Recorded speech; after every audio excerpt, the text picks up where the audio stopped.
동물이 함께 행복한 경기도. 동물권과 동물복지. 길고양이와의 행복한 동행. TNR.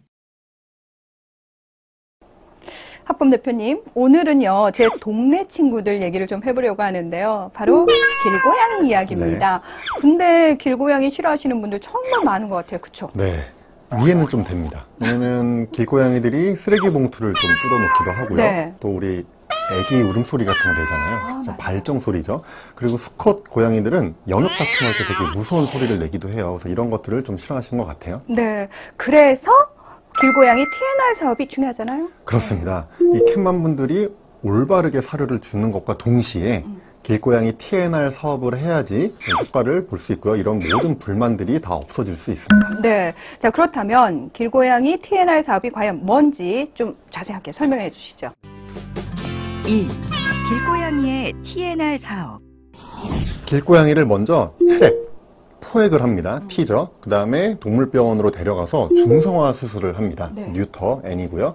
그 다음에 중성화 수술이 된 길고양이를 다시 원래 있던 장소에 리턴, 방사를 시켜줍니다. R. 그래서 우리가 이걸 TNR 사업이라고 하는데요. 길고양이가 중성화 수술이 됐기 때문에 더 이상 개체수가 증가하지 않습니다. 그러니까 그게 핵심 포인트예요. 사실 TNR 사업을 통해서 길고양이 개체수를 조절을 한다라는 거. 만약에 중성화 수술을 하지 않으면 개체수가 기하급수적으로 늘어날 수도 있다는 얘기잖아요. 맞습니다. 이론적으로 길고양이 암수 한 쌍이 있다고 쳤을 때 이 친구들이 먹이만 충분하다면 네. 9년이 지나면 1,100만 마리가 됩니다. 그 정도까지. 네. 왜냐면 임신 기간이 2달밖에 안 되고 한 번에 새끼를 여러 마리 낳잖아요. 네. 그래서 이렇게 이론적으로 늘어날 수는 있지만 실제 우리나라 길고양이들은 뭐 교통사고라든지 뭐 전염병이라든지 아니면 해코지 하시는 분들이 많아서 평균 한 2년, 3년 정도 사는 걸로 알려져 있습니다. 네, 일반 고양이에 비해서 길고양이 수명이 상당히 짧은 편이잖아요. 길어야 2, 3년인데 많은 분들 너무 미워하지 마시고 괴롭히지 좀 말아주셨으면 좋겠는데 거의 모든 지자체에서 사실 이 길고양이 TNR 사업을 하고 있잖아요. 그렇다면 관련 예산도 꽤 든다는 얘기겠죠? 그렇습니다. 2017년 기준으로 한 48억 원의 예산이 투입이 됐는데 이게 전년 대비 한 10% 이상 증가한 수치입니다. 네.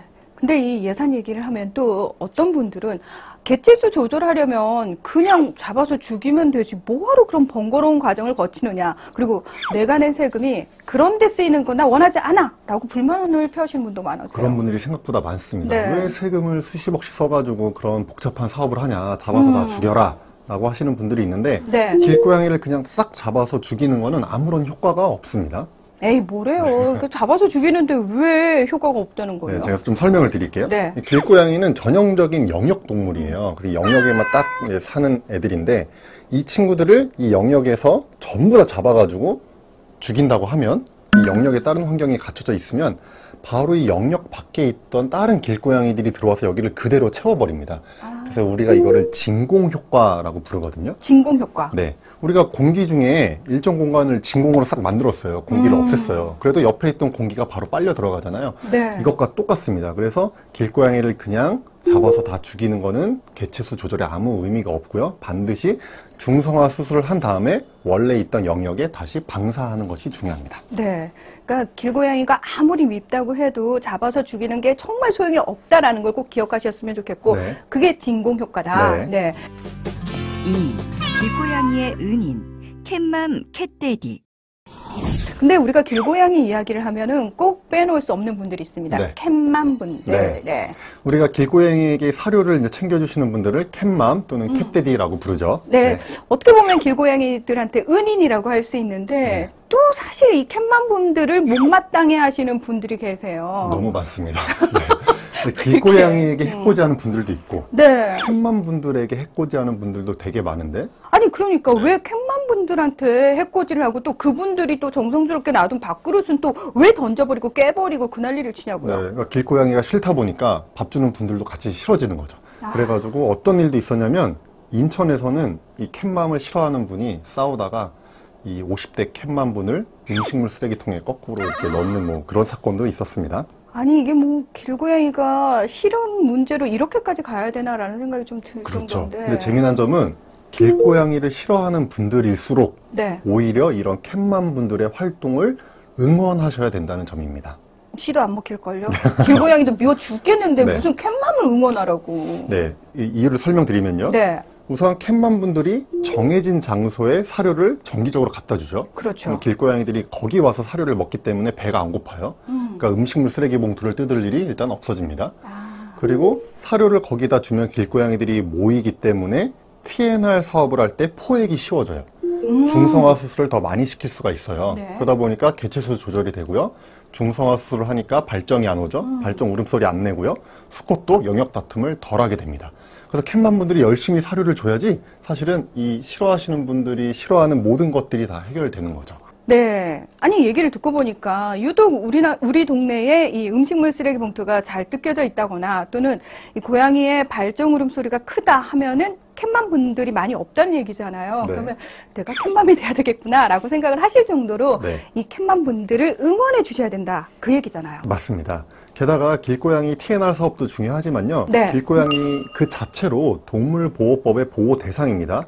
주인이 없다고 보호 대상이 아닌 게 아니에요. 그래서 길고양이를 학대하면 동물보호법으로 처벌받을 수 있고요. 네. 길고양이 급식소를 훔쳐가거나 부숴도 처벌받을 수 있습니다. 아, 이건 진짜 꼭 기억을 하셨으면 좋겠고요.